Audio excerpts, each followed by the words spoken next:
안녕하세요 여러분, 기독교 양목사입니다. 유대교엔 사후세계가 없다고 라는 제목으로 이야기를 해보도록 하겠습니다. 사후세계관이 어떻게 바뀌는지 좀 볼 거예요. 미드나잇인 파리로 유명한 영화감독 우디 앨런의 또 다른 작품 카페 소사이어티, 이걸 제가 좋아하는데요. 그 영화의 주인공 바비의 가족은 모두 유대인입니다. 그런데 바비의 형 벤은 마피아 노릇을 하다가 사형이 언도되죠. 벤은 감옥에서 기독교로, 정확히 천주교로 개종을 하는데 가족들이 왜 그런 결정을 했냐고 물으니까 유대교에는 사후세계가 없잖아요 라고 대답을 합니다. 유대교는 지금도 사후세계관이 없습니다. 물론 유대인들은 부활을 믿고 있는데 죽음 이유를 다루기는 하지만 이 세상에 되살아나는 것이기 때문에 엄밀히 말해서 별도의 사후세계인 것은 아니죠. 한편 부활도 유대교에 처음부터 있었던 것은 아니었어요. 고대 이스라엘 사람들의 죽음 이후에 대한 상상력은 무척이나 희박했습니다. 그러나 이스라엘이 외세에 시달리고 멸망하고 또 항쟁하는 역사를 거치면서 억울하게 죽은 사람들이 하나님에 의해서 되살아난다 라고 하는 전망이 생겨나서 부활이라는 믿음이 자리 잡게 된 것입니다. 하나님이 이스라엘을 택했고 또 선하시다면 그 사람들을 죽은 채로 둬서는 안 된다 라고 보았기 때문이죠. 이러한 변화는 성경에서도 확인을 할 수가 있는데 오경같이 오래된 책에서는 부활 개념을 찾아볼 수가 없다가 후대로 가면서 조금씩 묘사가 되고 기원전 2세기에 셀레우쿠스 제국으로부터 독립을 쟁취해낸 마카비 전쟁을 배경으로 하는 마카베오 하에서 비로소 부활이라는 단어가 처음 쓰이게 됩니다. 독립투사들이 되살아나기를 바라는 마음은 우리나라도 마찬가지죠. 그 마음을 우리도 잘 알고 있습니다. 기독교 초기 부활은 있고 천당은 모르고 유대교의 한 분파로 시작했던 기독교에서는 이 부활이 특히 더 중요한 것이 되었는데 그건 예수님이 처형당한 지 3일 후에 부활했다고 믿기 때문이었습니다. 재밌는 건 이때까지만 해도 기독교인들은 천당과 지옥이라는 개념이 없었다는 거예요. 지옥 여행에 대한 이야기가 성경에는 없습니다. 유대교는 영혼이 몸을 떠나서 존재할 수 있다고 생각해보지 못했기 때문인데 따라서 그들에게는 사후세계가 없었고 죽음 뒤에 기다리는 건 영혼이 갈 천당이 아니라 몸의 부활이었습니다. 이것이 성경에 의외로 천당과 지옥에 대한 언급이 희박한 이유인데요. 예수님조차도 천당과 지옥을 자세히 묘사한 적은 없었습니다. 처음에 유대교에 부활 교리가 없었듯이 기독교도 처음에는 천당 지옥 교리가 없었어요. 이 교리는 기독교에서 만들어낸 것이 아니고 기독교가 전파되는 곳으로부터 역으로 수용된 것입니다. 그리스 로마의 영혼 불멸과 하데스, 이집트의 사후심판 등이 그러한데 2세기 기독교 지도자들은 기왕에 있는 이런 세계관을 제거하고 개종을 시키느니 포교와 교훈적 목적을 위해 받아들이기로 했습니다. 이런 것을 종교의 톨레랑스, 관용이라고 부르는데 이 관용성은 한 종교가 타민족, 타 종교인에게 호감을 얻어서 세계 종교가 되는데 필수적입니다. 중요한 건 이때까지만 해도 천당행과 지옥행의 기준은 선행이었다는 것입니다.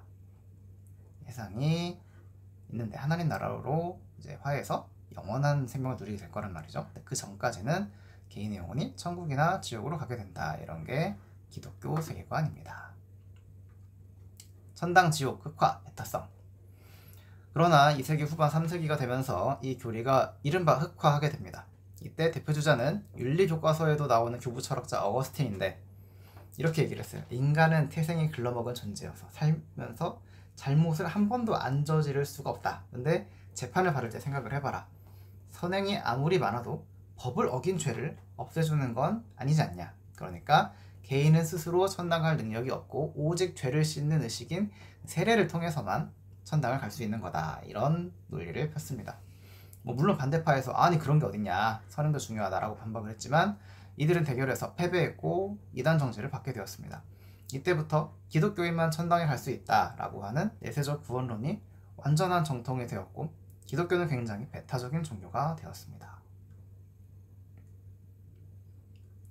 단테, 연옥과 풍부한 묘사. 이후에 중세 천년을 거치면서 성경에 없는 상상력들이 기독교 사후세계에 가미되게 됩니다. 예를 들어서 천당행 자격은 조금 미달인데 그렇다고 지옥을 보낼 것까지는 없는 사람들이 벌을 조금 받고 이걸 정화라고 하는데요. 그 다음에 그 과정을 거쳐서 천당으로 갈 수 있도록 하는 연옥이라고 하는 교리도 생겨나고, 지옥 또한 여러 사람들의 처지에 따라서 가는 곳을 나눠 놓았습니다. 이러한 것들을 수렴시켜 작품으로 만든 것이 바로 단테의 신곡인데, 현대인의 천당 지옥 이미지는 대부분 단테로부터 온 것이죠. 성경이 아니라 단테의 신곡으로부터 온 것입니다. 흥미로운 이야기가 있어서 잠깐 곁길로 세자면은, 가끔씩 이렇게 물어본 사람이 있어요.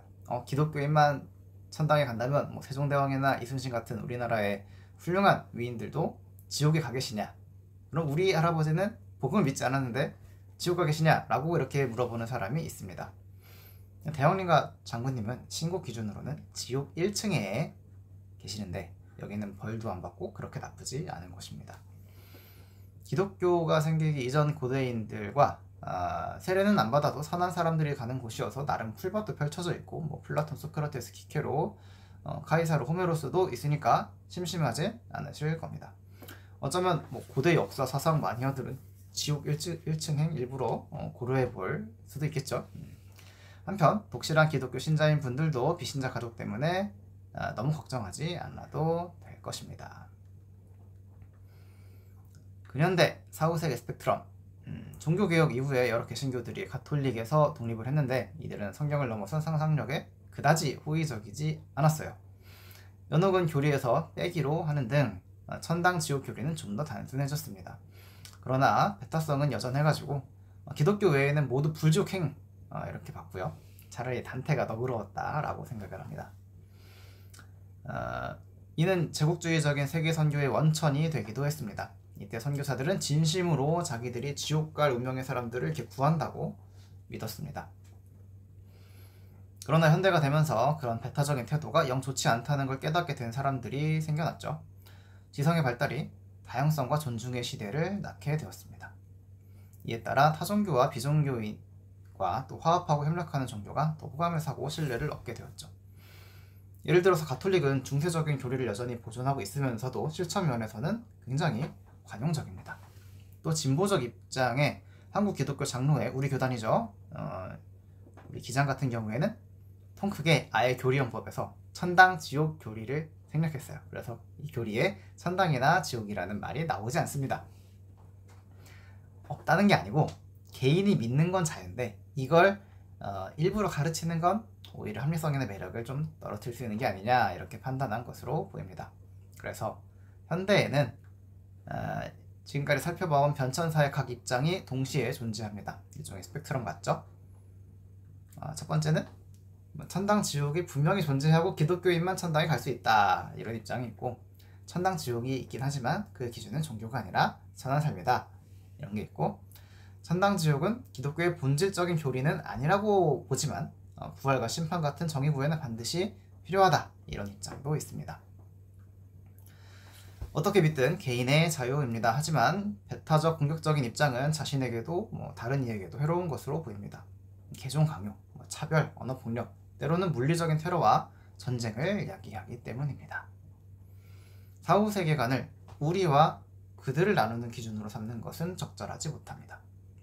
사후 세계관의 진짜 역할은 죽음과 그 이유를 합리적인 한도 내에서 긍정적으로 설명함으로써 현재의 삶을 윤택하게 만들어주는 데 있습니다.